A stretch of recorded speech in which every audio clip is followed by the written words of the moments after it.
Alhamdulillah Rabbil Alameen. So, um, oh shoot, I always forget this. I play with my hair all the time. Oh my goodness, on live. That's why them brothers gonna be inboxing you like, oh, I saw that strand. I saw that strand of hair. I saw that strand of hair. Alhamdulillah. Oh yes. So, us ladies here are gathered today. Going to introduce ourselves. My name is Michelle Renee Davis. I'm a licensed practicing counselor in Philadelphia, PA. My specialty is trauma therapy. I do a lot of trauma work for individuals who experience childhood traumas, adult traumas, domestic violence, sexual abuse, and anything that falls under that category. I go by Zafira as my attribute, and that is really me in a nutshell. Assalamu alaikum and hello everyone. I am Saida. I'm a licensed clinical social worker. My specialty is in addiction, and specifically I work in collaborative care. So one of the things I often deal with, in addition to addiction, co-occurring issues, uh, depression, anxiety, and PTSD. And I have a concentration, a passion for maternal addiction. So specifically women who struggle with addiction, who are postpartum or currently pregnant. Okay. Assalamualaikum. Hello, everybody. My name is Sania. I am a trauma and grief therapist. My specialty is grief, all things grief. I really enjoy helping families, individuals navigate that space. I also am an adolescent therapist, so I do have a soft spot for teenagers. However, I would say grief is just like my niche. It's my thing. Okay.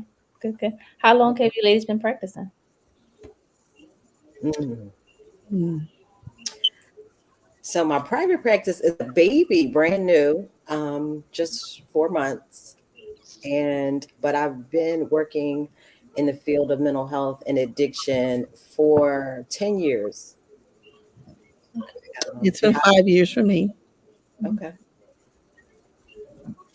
So I've been working with trauma for the last 5 years. Been licensed for the last going on 3 years, and my private practice have been in operation going on 2 years in January. So So that's really exciting.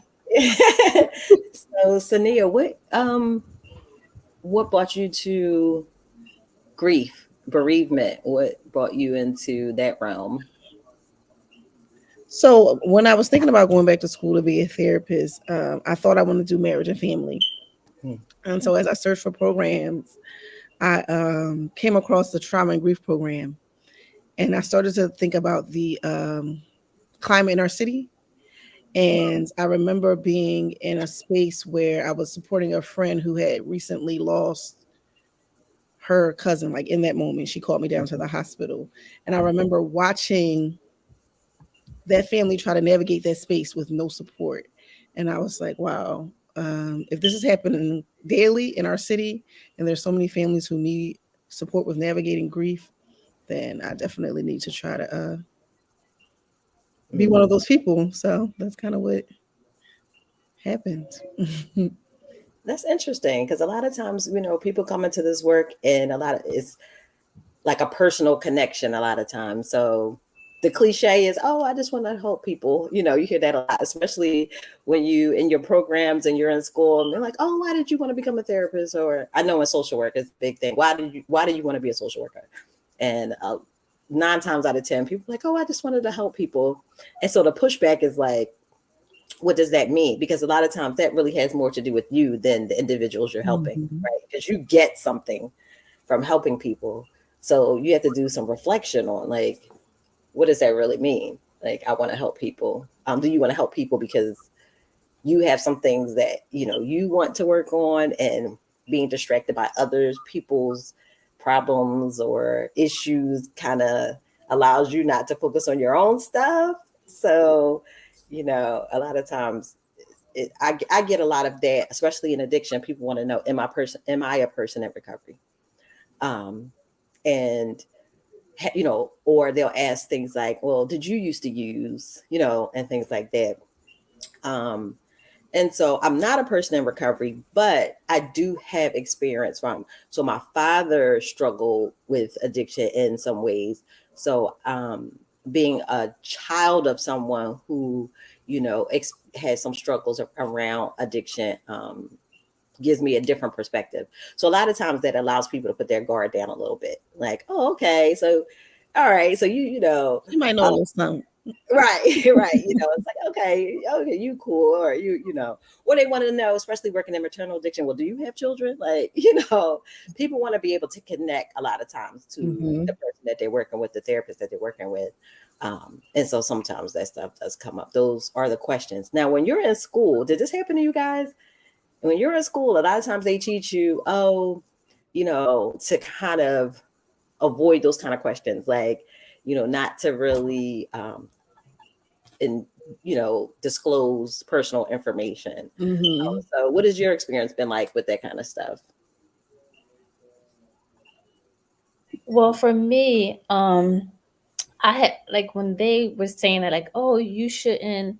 Well, in my undergrad, not undergrad, in undergrad, they strictly like no. In my grad program, it was like a little bit. So I have a rule of thumb that if I'm talking more than 5 minutes about me, that means I'm talking too long. And 5 minutes is a very, very long time. Right, So that's me giving myself grace. But I feel right. like if it's more than that, and I'm talking too long about myself. Um, Mm-hmm. I find that it does help people to connect with you and also not feel like that sense of shame or embarrassment when Mhm. they're going through stuff, because a lot of times we have similar experiences. Mm-hmm. So I feel like being open and transparent is a helpful tool, especially depending on the magnitude of whatever it is that they are experiencing. I Yeah. like that role. Yeah, I like that. Yeah, Yeah. I agree. I definitely don't want anyone to think like we're not robots, right? Mhm. And we live life like everybody else. So I'm definitely one to disclose, not too much, but I Mhm. think that it definitely, like you said, helps with the connection. And people need to know that you experience some stuff too. Like Mhm. you just didn't go to school and get this degree, and now you about to tell me what to do. Right, exactly. Exactly. Well, in our community, I mean, I think as Muslims, it's really important too.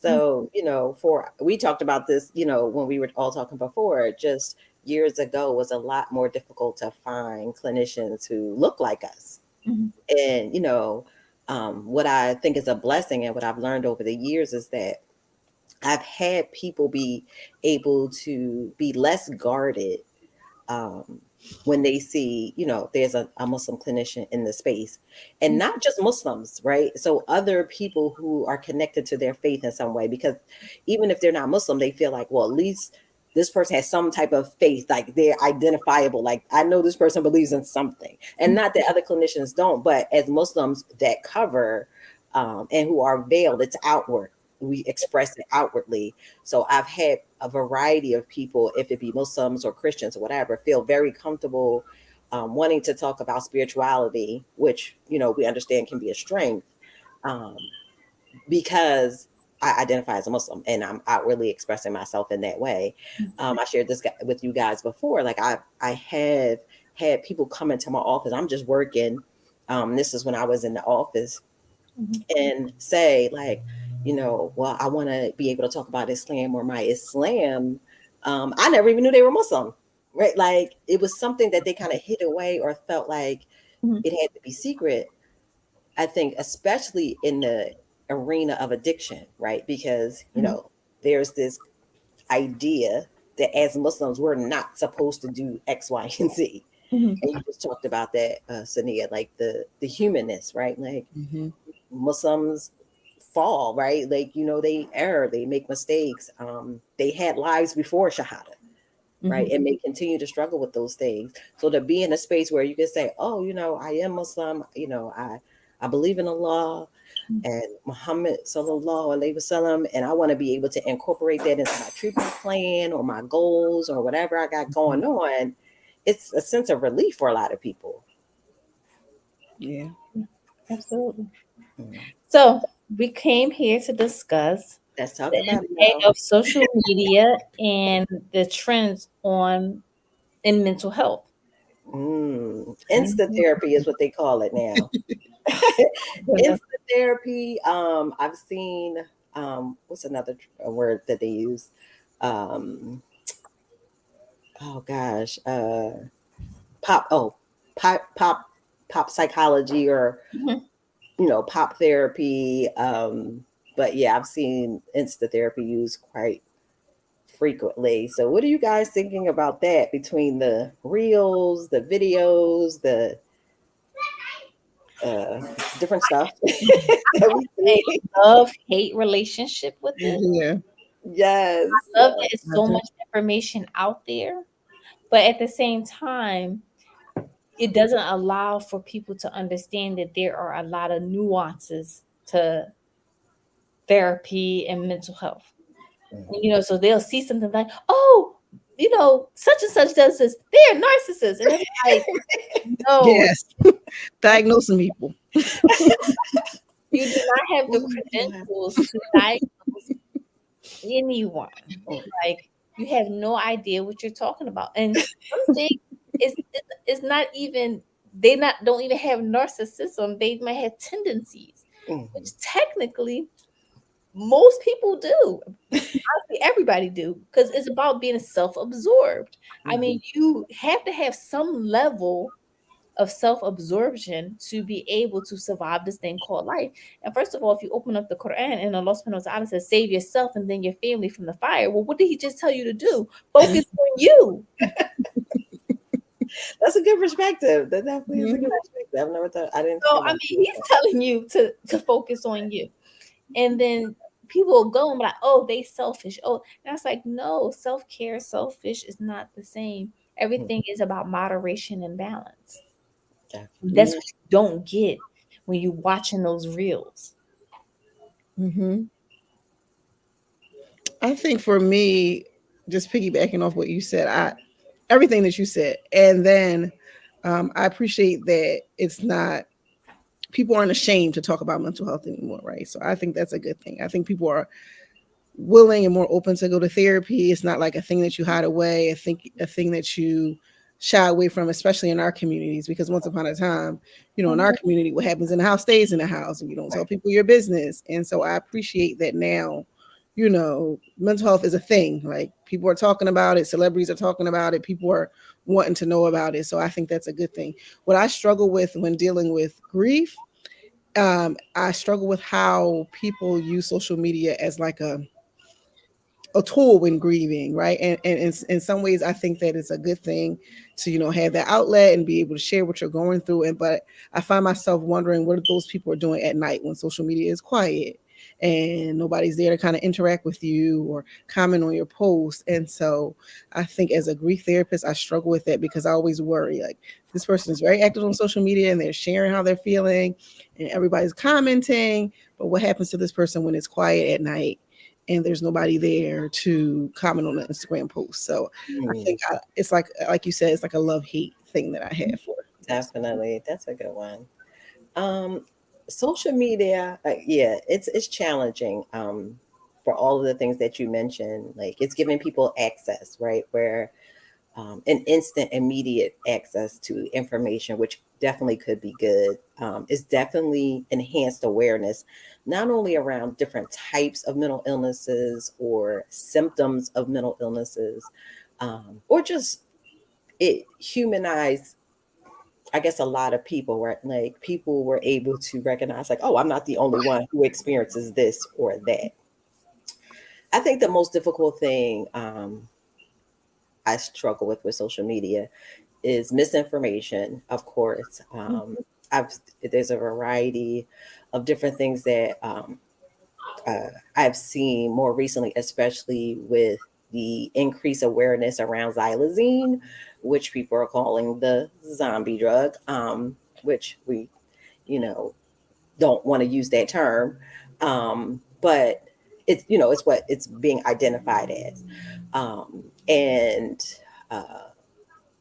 fentanyl, right? Which is, it's scary. So a lot of times the misinformation I get, a lot of times it is to educate people or make people aware, but it also feeds into fears, Mhm. right? Where I received this video and it was like, in some state somewhere, be careful, you touch the gas tank, you're going to pass out and people are going to kidnap you. It has fentanyl on the gas tank handle, and you know you're going to pass out. And somebody, well, that's not how fentanyl works. By touching the gas, Mhm. you know, the handle on the gas pump, you're not going to instantly pass out, and someone's going to come and kidnap you, if you haven't digested or inhaled intranasally. It's the complexity of a lot of stuff, right? Mhm. And then of course there's the back and forth, right? People want to, you know, you may want to clarify some information. Although these things are dangerous, that's not necessarily how this substance works. Um, and you know, people who are, you know, either not in the field or not educated, you know, want to argue back and forth with you, and that's fine, because you know, that's kind of how social media is set up, right? For Mhm. dialogue. And sometimes that dialogue isn't necessarily going to agree with you, and I'm absolutely okay with that.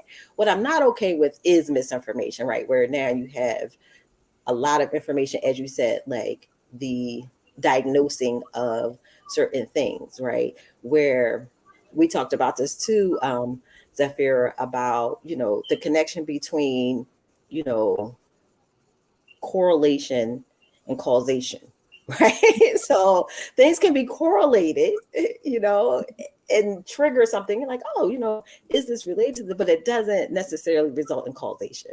Yeah. And that can be, you know, I think that's some of the challenges that Mhm. we commonly see, just the Yeah. misinformation, and then the, you know, and the social media, which we know anybody can, you know, anybody can just go on and freely say whatever. And if they sound articulate and they sound like they know what they're talking about, or People. Mhm. entertaining you in some way, Mhm. um, you know, it's easy to believe it, right? It's like easy to accept the information. But Yeah. also too, sometimes people seek that too. So sometimes, you know, when we have cognitive dissonance and we want to find things that lines up what we want the world to look like, we will follow those kinds of people too that keeps you trapped. But Mhm. another thing that I really don't that bothers me about social media too when it comes to this, because even though I love the fact that everybody's speaking out and saying get mental health treatment, do this, do that, um, and get, you know, work on yourself. However, I find that everybody's telling people to work on themselves, but they're not doing the work. And so it's still perpetuating the same problems that we're having, because it's still that stigma that I'm not going to go, you need to go. Or when people do go, some people, I find that they go because like I find that people now are trying to compete with who is the most oppressed. Mm, interesting. If you know what I mean. Well, you know, I Some get groups are want right, to right. present like I'm more oppressed now. Oh, you know, you will respect my, Hmm. you know, my pronouns. Right. You know, you will like people are really trying to be like the most oppressed group and the most messed up group. And and when you put it out there, it's like, yes, oh my God. It's like, no, that's not reality. And social media have a way of perpetuating lies. And here we are on social media of some platform or Yep. another, right? So, And right. here we are. You know, as we said, it definitely can be helpful. I just think it is also our responsibility to be very careful as clinicians, right? Especially clinicians who are licensed. We have a board we have to report to, right? So I can't just do anything, right? It would be unethical, for example, for me to air or post a session with a patient or client or participant, whatever language you want to use, right? That would be unethical, even with their consent, right? But someone who is not can, has the ability to do certain things because there's no level of accountability. They definitely have to be accountable to a law, especially if they're, doing something harmful to the individual. But that's the other thing. If this is not a field that you're trained in or educated in, you may not know that you are doing harm, right? And so what do you guys think about that? So there's the other pushback to that, right? I think absolutely a variety of different people can be helpful in people's lives, right? I think, and I've had this conversation before, there is a difference between something being therapeutic and therapy, right? So yes, getting advice, coaching, your hairdresser, your barber, your nail technician, your esthetician, all of the different things, whatever it is that you find very therapeutic in helping you process, or vent or whatever, that is valid and it is important. But that's not the same thing. Right. And so I think I think it's okay to clarify those things and say those things.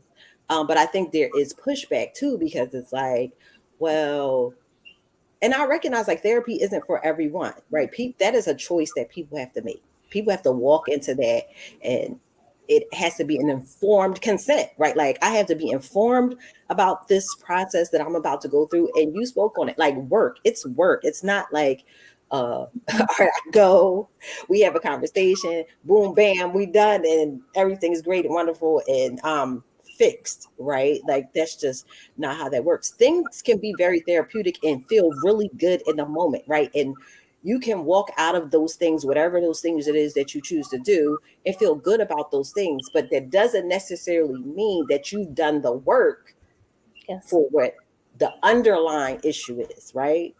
And that's, and again, I'm coming from a very clinical perspective because that's what I do. And I can't unknow what I know. Right. And so although I recognize that therapy is not for everyone and everyone doesn't have to come into, I'm not one of those people like everybody needs therapy. I would never do that. That's not where I come from. That's not what I believe. But I also recognize that there's a difference between the two. I think that everyone doesn't need therapy.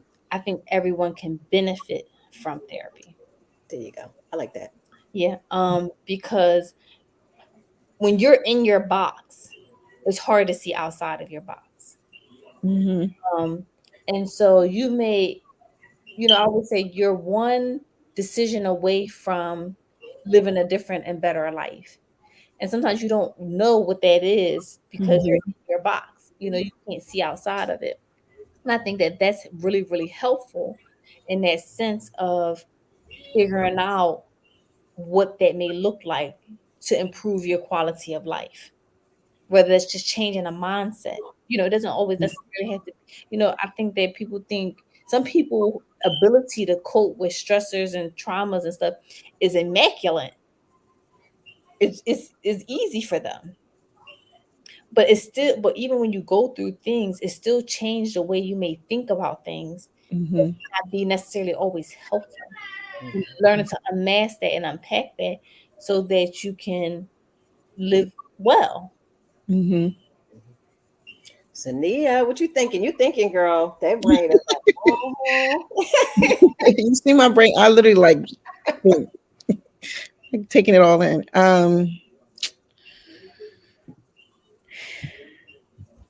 I don't know. I feel like I don't know. My mind is like all over the place as I try to like gather my thoughts when I think about it. And I can't even remember what I was trying to say. I don't know That's all right. It's a lot. We said a lot. We said a lot. Um, Um, what were we talking about? What was the first question? so we were just talking about like the social media aspect of like the difference between like things that are Yes, fair. yes, yes. Okay, so I knew what I was thinking about. Oh, you guys were talking. Look, I it's was six thinking o'clock about on a so Sunday. when I first started, using social media more. I remember I was doing like lives, right, and I would do lives with different moms who, were victims of gun violence, lost their kids to gun violence, and after like one live or the first or second live, I started to, and I was like in the moment, right? So I'm on live, I'm talking to the mom, and I'm like, this isn't, I don't like this, right? I don't think it's helpful, right? And then I started noticing that it's a trend, right? Everybody's going live with this person and that person, and they're reliving traumatic moments in their lives on live in front of people. Everybody's watching it, people are commenting, and then I'm like, okay, when you turn that live off, what's now this person has unpacked all this stuff on this live, and then you kind of say, okay, thank you so much, and you end it. So I really had to do a lot of checking my own self, like, all right, this isn't okay, this isn't helpful, and it's harmful, right? And you as a clinician have to understand that it's harmful even when the other person doesn't.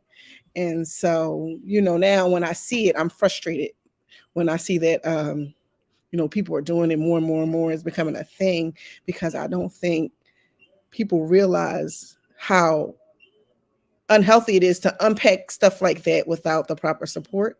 And I think that I'm noticing that a lot of people who even having these conversations or using their platforms for this conversation, like you mentioned, don't have the training and don't have the clinical background to truly be able to support the person in that moment. So yeah. So I have to admit that, I at one point I think I was doing something that was harmful.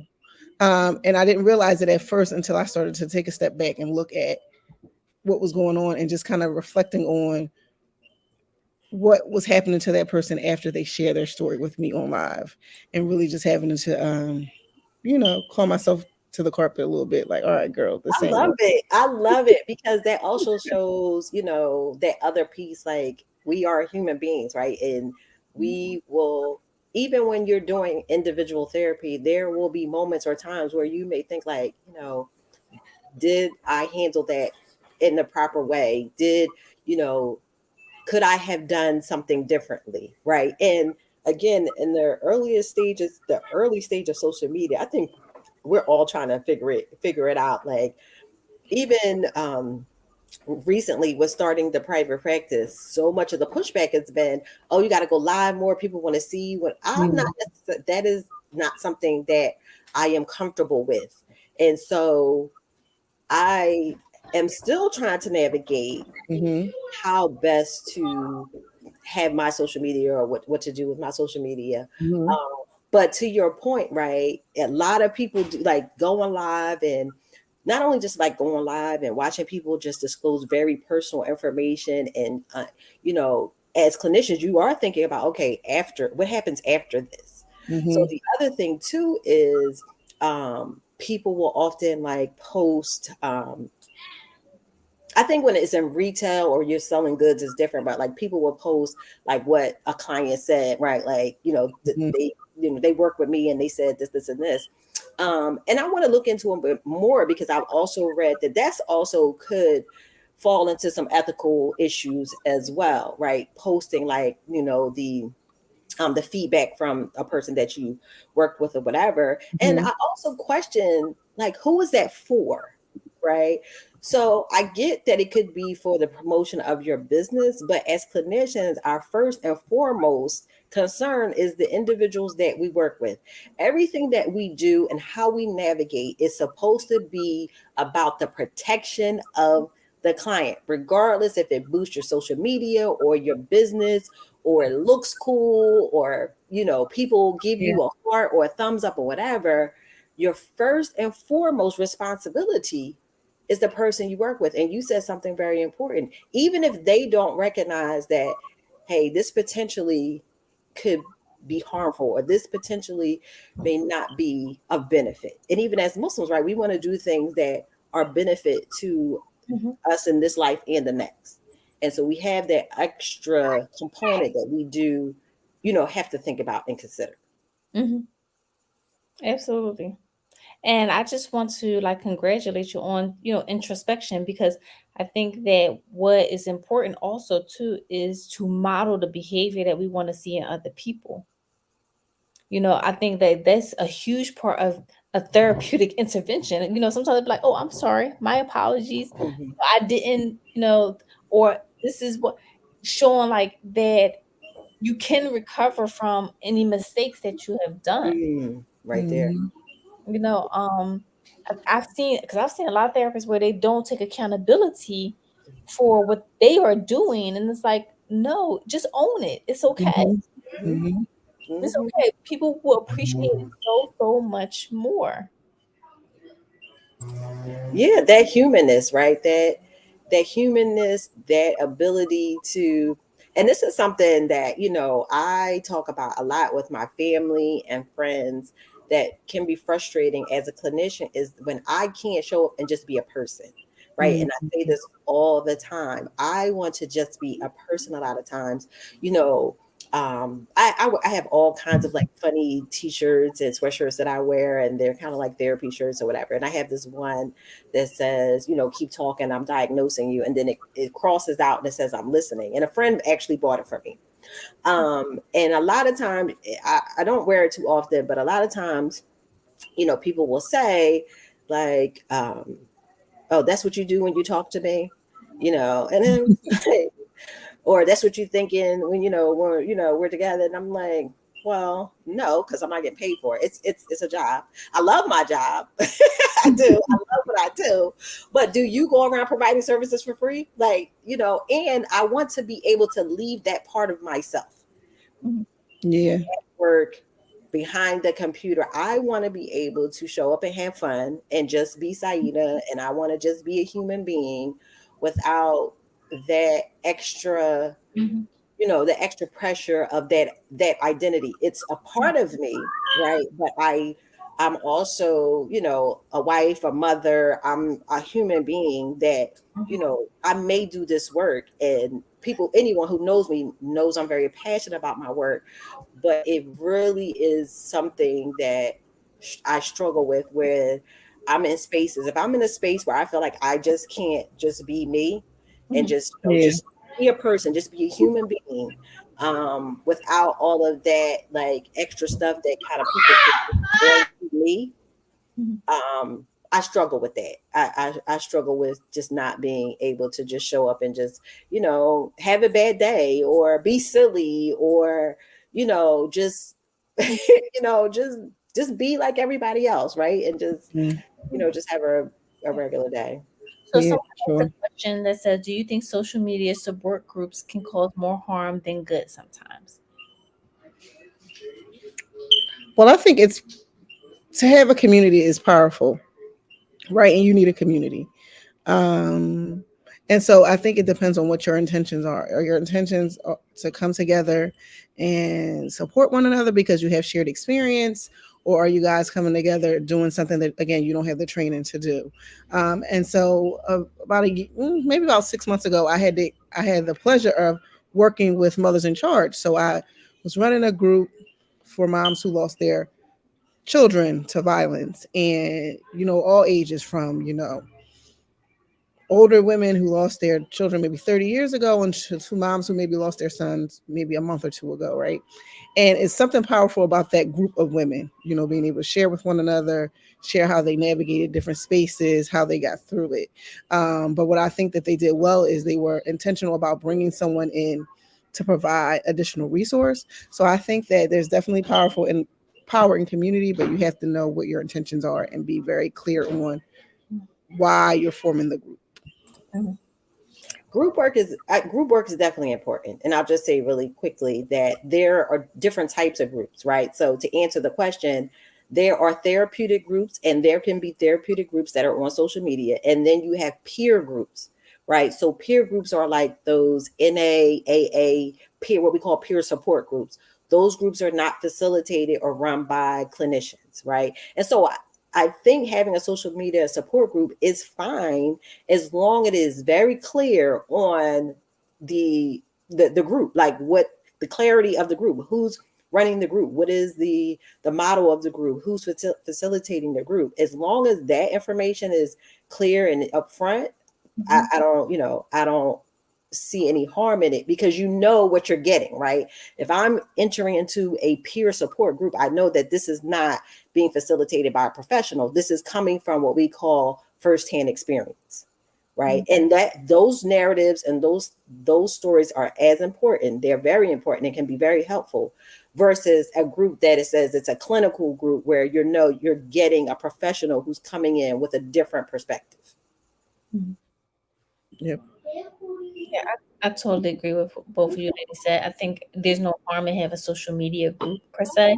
I think intentions absolutely has to be clear about what's happening, but also having someone who is monitoring that they stay on tab, right? Because you know how sometimes groups can be formed and then it go left.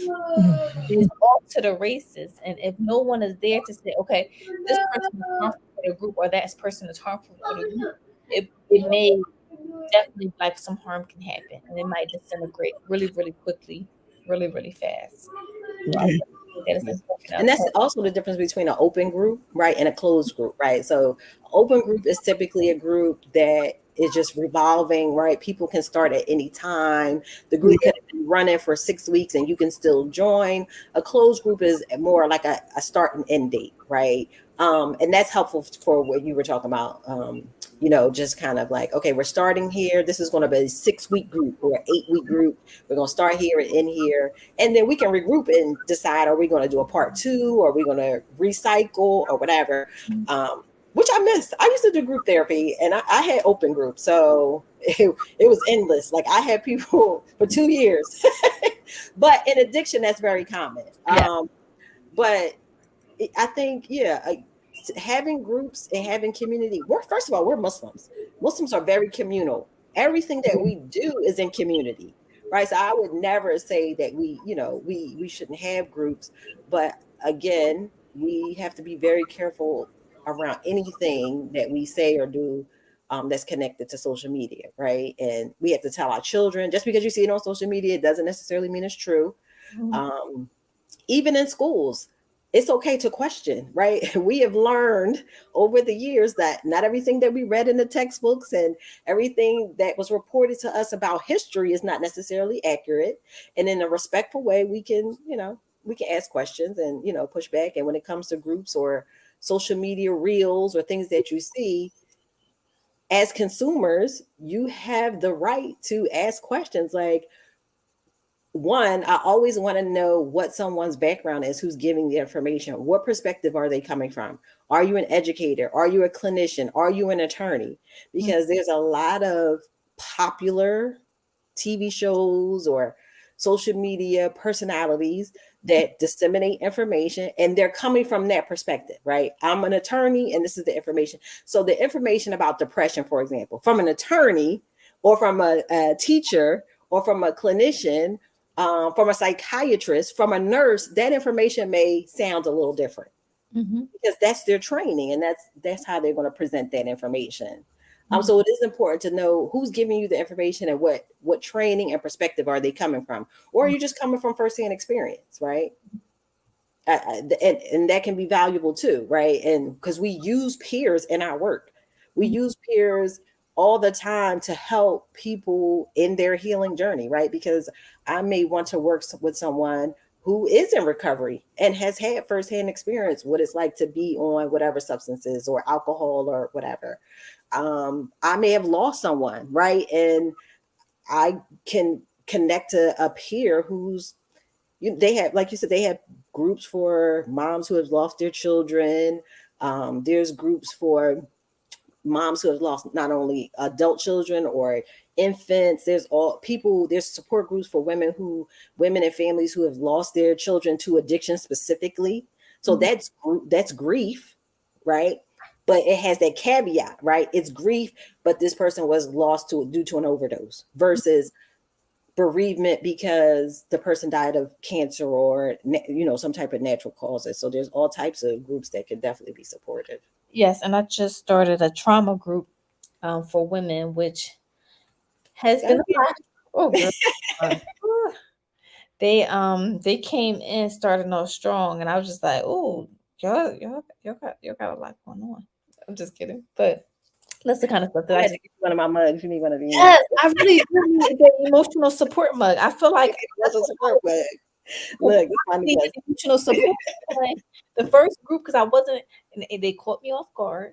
Because in general, the first initial group never is like it's all about getting to know each other, blah blah blah blah. They went in. I said, they had me crying. I said I wasn't expecting it, so it caught me off guard. I normally don't cry, and it was like, oh, I was like, yes, because I don't. I'm like, this is my first group I've ever cried. That's because I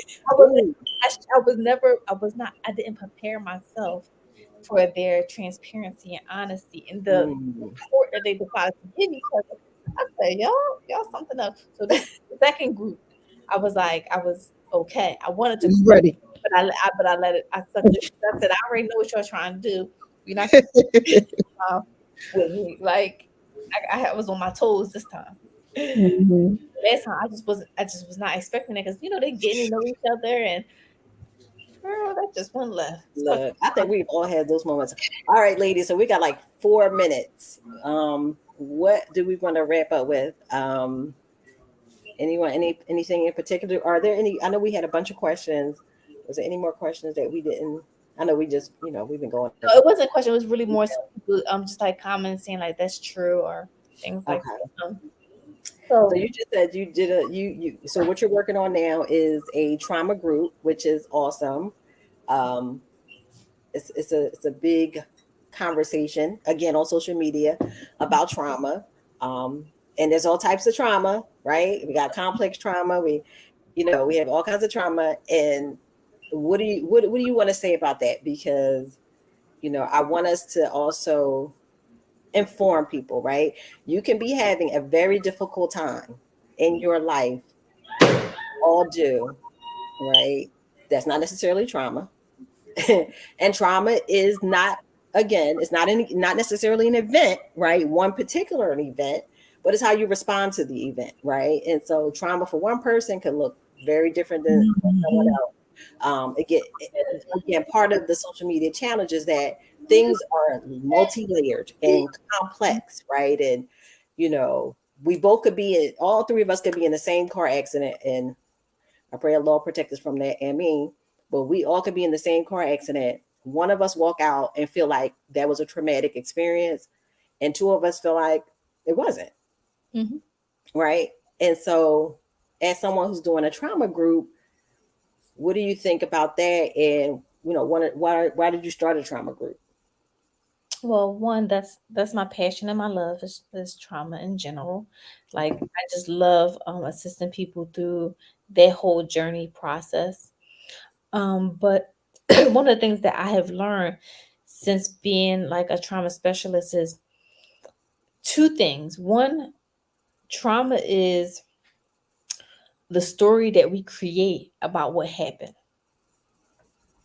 So a lot of times, you may go through something that, and obviously people have different experience and they all being in the same experiences because of what it is that they told themselves about that experience. Mm-hmm. That one person could have went through this and, it's so afraid for their life, that they could have lost it, X, Y, and Z. And somebody else could be like, oh, alhamdulillah, Allah allowed me to see another day because now I have to do this for my family, and just it's the narrative that we tell ourselves about what we have experiences. And then on top of that, once we tell ourselves something, then our response to that thing that we told ourselves. Mm-hmm. And so it can become really, really difficult to like start untangling some of that because some things, what I've learned too is that people sometimes will experience trauma and then didn't tell them their own selves the right narrative. Oh, see, now you get into and it's people have to start booking a session or join your trauma group to get into all that. Says you about to we ain't got enough time to get into all that. I know. It's just it's like, oh, I just love how the mind works. And I'll be like, oh, why do you think that way? Like, it's just so interesting to hear when people talking, and it's like, why did you think that? Why? Mhm. The You know, pushback and question. just keep questioning and untangling all of that. Mhm. They like, oh, Oh yeah, yeah. And that's the moments where I love them. So Nia, what do you got going on? So you got any groups starting up? Any books coming out? I'm Can't. muted. I will be starting some grief groups soon. I just got to figure out what I want that to look like because I try to be very intentional. Grief is just so complex, and I'm just really like wanting to make sure that the services I'm providing are really like impactful and meaningful. So definitely some groups coming. Always working on another journal. But People love your journals. Keep on yeah, coming, girl. They love your you journals. know, They love, mashallah. mm. Unfortunately, Karima, our fourth, was not able to join us today. He wasn't feeling well, but inshallah, she'll be able to join us on our next one. I know she just had a journal just come out as well. did. So that's alhamdulillah. I'm big on collaboration.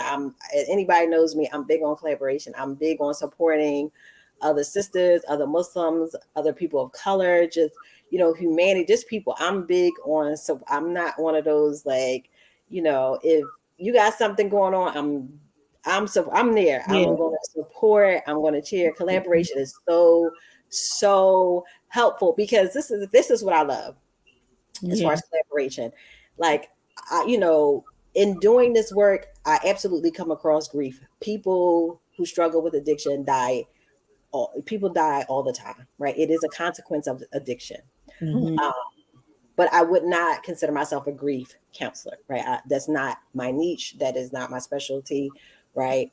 I work with people who have experienced all kinds of trauma, sexual trauma, all kind domestic abuse, all kinds of trauma. And these are things that I also have to work with because I do work with people who have PTSD. I do not consider myself a trauma specialist, right? And so let me tell you, when people call me and say, hey, I've had people ask me, "Oh, do you do grief work?" Grief does come up. It's something that I have to work with people on. But am I, So no, I'm going to say, hey, I know this sister, I know this sister, I know the sister, right? That's me, right? And that's how I work. And I think, Yeah. I think it's just so much more helpful to collaborate with people, and I stay in my lane, right? Yeah, for One sure. thing about being a clinician, you will know that although you have to dip and dabble in a little bit of this and a little bit of that, there's no clinician who is, an expert in every area. Yes. Absolutely. It's not, they're just, it's almost impossible, right? You can have all kinds of certifications. Believe me, I do. CBT, behavioral activation, motivational interviewing, motivational enhancement therapy, all of those things. I do them. But I would never claim to be an expert in every area. So again, I'm one of those people like, no, I don't do that, but I know someone who does. Yeah, like I don't do eating Yeah, disorders. me too. I tell people, I don't do eating disorders. No, no, no, Right, no. right. I don't do eating disorders. Um, I prefer adults. That's what I absolutely can work with children. I started my career very early working with children, but I tell people very honestly, 18 and older, that's the population that I, prefer to work with and most comfortable working with. So again, like so people who are watching and who have tuned in, we really, really appreciate it. But these Yeah. are just three of many other clinicians that are out there now, clinicians that are up and coming, people who are in grad school, people are just graduating. I love it. I love to see it. To see that, we have, this is not 20, 30 years ago where, people were like, oh, I want to go to therapy, or I need help with my child, or I need help with this. But I want a Muslim clinician and I don't know where to find one. We are here. We are here providing services. My practice is called Recover You Collaborative Services, Counseling Services. We do telehealth services. We service adults and children. And then, we have these two other clinicians here who are providing services in trauma and grief. So I think it's alhamdulillah, Allah has truly, truly, truly blessed us to have this opportunity to have this conversation. I want to thank everyone who joined us. I want to thank you guys. I know we went a little over, but this is what happens when you get clinicians. You just be like, da, da, da, da. But inshallah, we can have another conversation. Did you guys want to close out with anything, or did you think of anything else that you wanted to share before we end? So what I will say to Miss Singleton is, when you're looking for counseling for yourself, I was just going to say, don't give up. Because sometimes you're not going to always find your good fit the first, the second, or third around, but just keep trying until you find something that you feel comfortable with, that you feel like can help you. Because I find a lot of times people, they lose hope because it's really, really hard to find a clinician that you connect with. Right. But do not give up hope when you find a clinician that you mesh well with. And I also have my own private practice where faith meets mental health, where I help people with traumatic experiences, help them navigate life to create a better quality of life for themselves. And I've been doing my practice for almost 2 years, starting in January. So, alhamdulillah, Mabruk. Perfect. Oh, it was so nice chatting with you, ladies. I can't wait till we do this again. Thank you so much for showing up. Kareemah, we make a dua for you. Yes, miss you, girl. You join us next time, inshallah. inshallah, I'll see all of you soon. Assalamu alaikum. Assalamu alaikum. Assalamu alaikum warahmatullahi wabarakatuh.